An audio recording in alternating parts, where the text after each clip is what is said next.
नमस्कार। आप देख रहे हैं द पब्लिक वर्ल्ड। मैं सुभाष चौधरी हूं। लोकसभा चुनाव 2024 के छठे चरण के लिए मतदान 25 मई यानी एक दिन बाद कल होना है।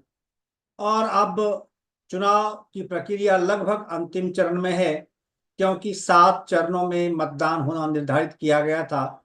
7वें चरण के लिए मतदान 1 जून को होना है और 4 जून को इसका परिणाम घोषित किया जाएगा, यानी मतगणना के लिए तिथि निर्धारित की गई है 4 जून। इस बीच चुनाव आयोग द्वारा अलग अलग फेज के आंकड़े, जो मतदान के आंकड़े हैं या उसका जो डेटा है, उसो उसे जारी करने में देरी की गई। पहले दिन, जिस दिन मतदान हुआ, शाम तक डेटा जारी किया जाता है।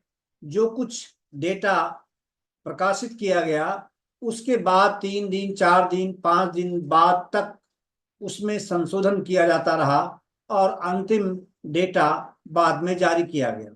इसके कारण से विपक्षी दलों में आशंका पैदा होने लगी और इनमें से एक संस्था जो लगातार मतदाताओं के लिए या फिर लोकतांत्रिक प्रक्रियाओं पर नजर रखती है, उन्होंने सुप्रीम कोर्ट में एक याचिका दायर की और चुनाव आयोग से यह मांग की कि 48 घंटे में वोटिंग का डेटा जारी किया जाए, पब्लिश किया जाए, उसे आम कर दिया जाए और उसे चुनाव आयोग की वेबसाइट पर डाल दिया जाए। प्रत्येक पोलिंग बूथ की कितनी पोल हुई, कितनी ईवीएम का उपयोग किया गया और किस ईवीएम के सीरियल नंबर के साथ कितनी पोलिंग हुई है, ये 3-4 प्रकार के डेटा की मांग की गई है।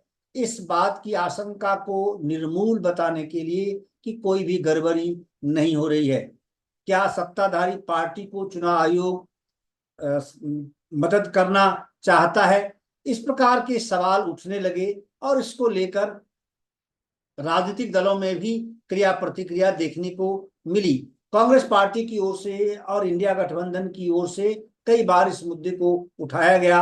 कल भी कांग्रेस पार्टी की ओर से एक प्रेस वार्ता में वरिष्ठ वकील और पार्टी के वरिष्ठ प्रवक्ता अभिषेक मनु सिंघवी ने इस सवाल को उठाया था और चुनाव आयोग की ओर से सुप्रीम कोर्ट में दिए गए जवाब, यानी उनके हलफनामे में जो बातें कही गई थी, उसका उन्होंने उल्लेख किया था। आइए आपको बताता हूं कि आज सुप्रीम कोर्ट में इस मामले पर जो सुनवाई हुई, उसमें क्या निर्णय दिया गया, क्या कुछ सामने आया, क्योंकि देश इस बात की उम्मीद लगाए बैठा था कि सुप्रीम कोर्ट से कोई बड़ा निर्णय इस मामले में आ सकता है। चुनाव आयोग को 48 घंटे में वोटिंग डेटा देने पर फिलहाल राहत मिल गई है। सुप्रीम कोर्ट ने कहा है कि इलेक्शन में बाधा नहीं डाल सकते, यानी यह स्पष्ट हो गया कि 48 घंटे में वोटिंग डेटा जारी करने की मांग फिलहाल अभी कोर्ट ने नहीं माना है, उसे हरी झंडी नहीं दी है, वो स्थगित है। एक तरह से उस याचिका को कोर्ट ने अपने पास लंबित रख लिया है।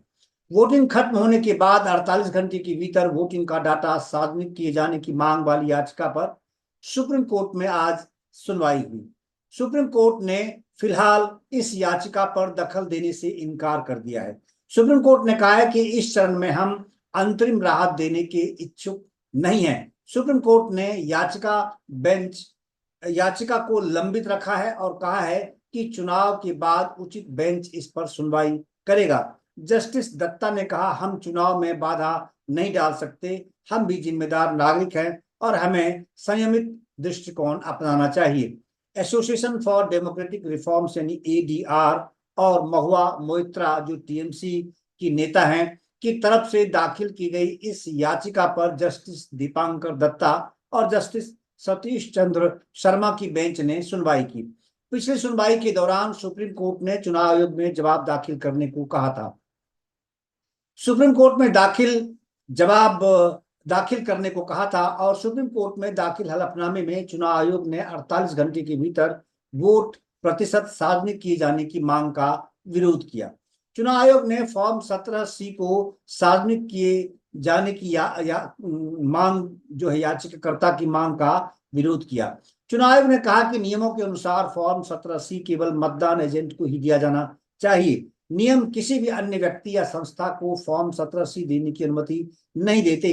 नियमों के मुताबिक फॉर्म 17C का सार्वजनिक रूप से खुलासा करना ठीक नहीं है। चुनाव आयोग ने सुप्रीम कोर्ट को बताया है कि फॉर्म 17C यानी मतदान का जो रिकॉर्ड है को वेबसाइट पर अपलोड करने से गड़बड़ी हो सकती है, उसे कोई मॉर्फ कर सकता है, यानी उसे टेम्पर कर सकता है, उसके साथ छेड़छाड़ कर सकता है।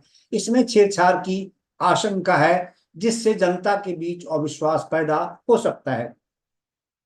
सुप्रीम कोर्ट ने याचिकाकर्ता पर कुछ सवाल उठाए। सुप्रीम कोर्ट ने कहा कि 2019 और 2024 की अर्जियों में क्या नेक्सस है? आपने अलग से याचिका क्यों दाखिल नहीं की? आपने अंतरिम राहत क्यों मांगी? आपके लिए हमारे पास बहुत सवाल है। आप 2009-19 से क्या कर रहे थे? जाहिर है 2 साल कोविड की बात करेंगे, आप इसे लेकर मार्च में क्यों नहीं आए? आप अप्रैल में भी इस मुद्दे को लेकर नहीं आए। आशंकाओं के आधार पर फर्जी आरोप, ये ऐसा चुनाव आयोग ने कहा सुनवाई के दौरान। आज सुनवाई के दौरान चुनाव आयोग ने कहा कि महज आशंकाओं के आधार पर फर्जी आरोप लगाए जा रहे हैं, जबकि सुप्रीम कोर्ट ने हाल ही में दिए अपने फैसले में तमाम पहलू स्पष्ट कर दिए थे। निहित स्वार्थ वाली याचिका पर सुनवाई न हो, ऐसा कहना था आयोग के वकील का। निर्वाचन आयोग के वरिष्ठ वकील मनिंदर सिंह ने कहा कि इस तरह का रवैया हमेशा चुनाव की शुचिता पर सवालिया निशान लगाकर जनहित को नुकसान पहुंचाया जा रहा है।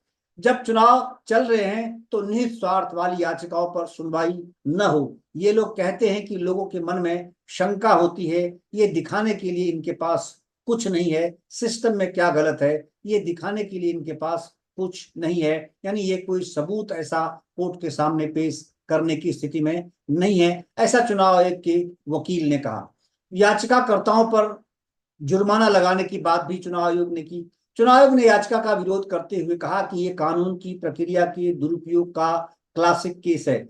चुनाव चल रहे हैं और ये इस तरह बार बार अर्जी दाखिल कर रहे हैं। निर्वाचन आयोग की ओर से पेश वरिष्ठ वकील मनिंदर सिंह ने कहा कि ये सब झूठे आरोप हैं, सिर्फ आशंका और संदेह के आधार पर ये सब जानबूझकर किया जा रहा है। याचिकाकर्ताओं पर भारी जुर्माना लगाया जाए। एक बार जब सुबह जजमेंट आ गया तो शाम को आप एक और अर्जी लेकर ये नहीं कह सकते कि मेरे पास एक और मुद्दा है। बहरहाल ये सुनवाई के दौरान क्या बातें हुई उसके बारे में हमने आपको एक डिटेल जानकारी दी है। कुल मिलाकर इस मामले में अब यही कहा जा सकता है कि सुप्रीम कोर्ट ने अभी उस याचिका पर कोई निर्णय नहीं दिया है, वो याचिका लंबित है और फिर अगली सुनवाई के लिए ये छोड़ दिया कि किसी संबंधित कोर्ट में यानी किसी उपयुक्त कोर्ट में इस पर सुनवाई आने वाले समय में होगी। इस याचिका को खारिज भी नहीं किया है, सुप्रीम कोर्ट ने इसे लंबित रखा है।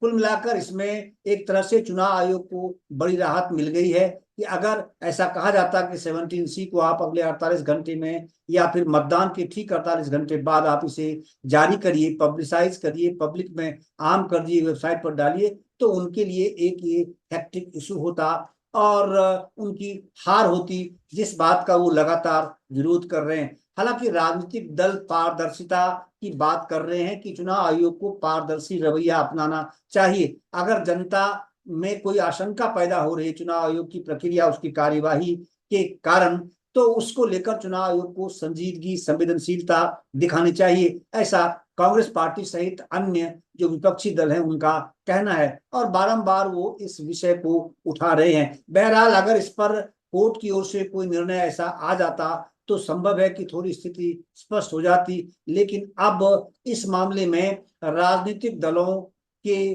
पास आशंका व्यक्त करने के अलावा कोई विकल्प तब तक नहीं बचा है जब तक कि ये 2024 लोकसभा की जो चुनावी प्रक्रिया है वो पूरी तरह संपन्न नहीं हो जाती है, इसका रिजल्ट सामने नहीं आ जाता है।